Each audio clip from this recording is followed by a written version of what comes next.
امن کا پیغام ہمارے حضرت محمد صلی اللہ علیہ وسلم پیغمبر اسلام حضرت محمد صلی اللہ علیہ وسلم امن و سلامتی کا پیغام لے کر آئے تھے۔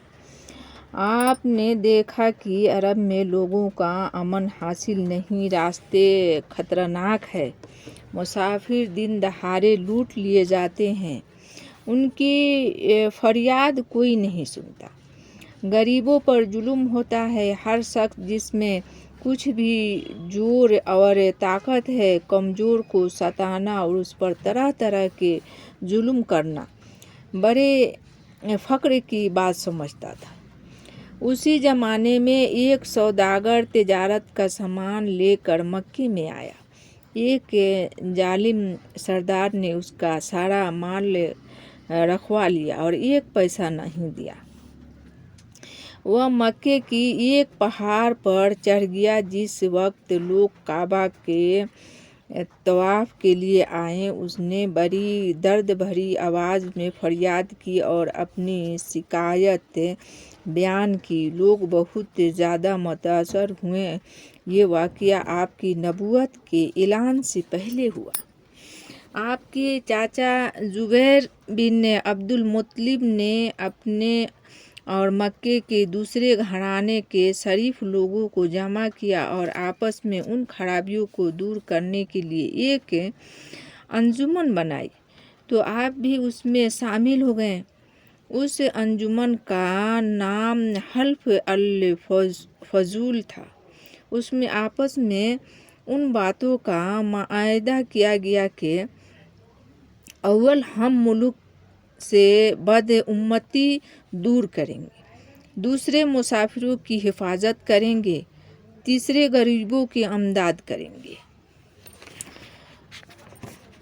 چوتھے عاجزوں پر ظلم ہونے نہ دیں گے، پانچویں ظالموں اور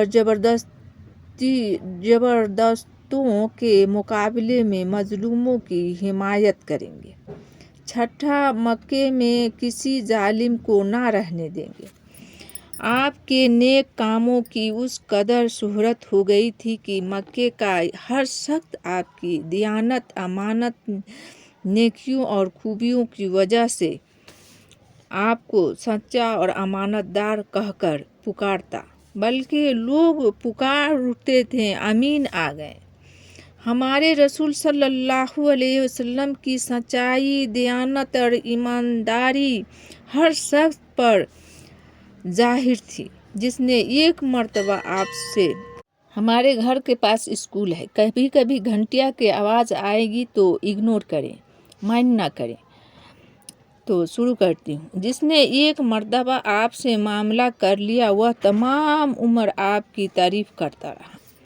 کعبے کی عمارت بہت نیچے حصے میں بنی تھی۔ جب پانی برس جاتا تو بڑی مشکل ہوتی، سارا پانی یہیں آ کر جمع ہو جاتا اور عمارت کو بھی نقصان پہنچ جاتا۔ ایک دفعہ کا ذکر ہے کہ خانہ کعبہ کی دیواری اسی طرح کے حادثے سے پھٹ گئی۔ لوگوں نے فیصلہ کیا کہ اسے گرا کر دوبارہ نئے سرے سے بنایا جائے۔ اس نیک کام میں قریش کے تمام گھرانوں کے لوگ شریک تھے۔ ہر قسم کا سامان جمع کر لیا گیا۔ یہ اللہ کا گھر تھا جس کی عزت سب کے دلوں میں تھی۔ اس لیے برکت حاصل کرنے کے واسطے ہر ایک قبیلے کو ایک ایک حصہ بنانے کے لیے دے دیا گیا۔ ہمارے رسول صلی اللہ علیہ وسلم بھی پتھر اٹھا کر لاتے تھے، یہاں تک کہ آپ کے کندھے چھل گئے تھے۔ آخر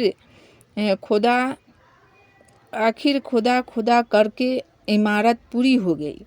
حضرت ابراہیم علیہ السلام کے یادگار سیاہ پتھر حجرہ سود جب رکھنے کا وقت آیا تو ہر قبیلہ یہی چاہتا تھا کہ یہ برکت صرف اس کے حصے میں آئے۔ یہ جھگڑا 4 دن تک رہا۔ ظاہر ہے کہ اس کا نتیجہ خطرناک جنگ کے سوا اور کیا ہو سکتا تھا۔ 5ویں دن ایک بوڑھے قریش نے سب کو اسی پر راضی کر لیا کہ جو شخص سب سے پہلے کل صبح اللہ کے گھر میں داخل ہو اسی کو پانچ مان لیا جائے۔ اللہ کی قدرت دیکھو کہ صبح سب سے پہلے لوگوں کی نظریں جس پر پڑی وہ خدا کے پیارے ہمارے رسول صلی اللہ علیہ وسلم کا چہرہ تھا۔ آپ کو دیکھتے ہی سب پکار اٹھے، آمین آ گئے، آمین آ گئے، امانت دار آ گیا، امانت دار آ گیا، ہم سب اس کے فیصلے پر راضی ہوں۔ آپ تو تمام انسانوں کے لیے رحمت بن کر آئے تھے، آپ نے پسند نہ کیا کہ یہ عزت اور برکت آپ ہی کو ملے۔ آپ نے فرمایا جو قبیلے اس کا دعویٰ کرتے ہیں سب کا ایک ایک سردار چن لیا جائے۔ آپ نے ایک چادر بچھائی، اس پر پتھر کو رکھ دیا، پھر سرداروں سے کہا کہ چادر کا ایک ایک کونا پکڑ کر اٹھائیے۔ جب پتھر کو وہاں تک لے آئے جہاں اسے رکھنا تھا تو آپ نے اسے اٹھا کر کونے پر لگا دیا۔ آپ کی اس تدبیر سے سب بہت خوش ہوئے، ہر قبیلے کو یہ سعادت مل گئی اور یہ اختلاف آسانی سے ختم ہو گیا۔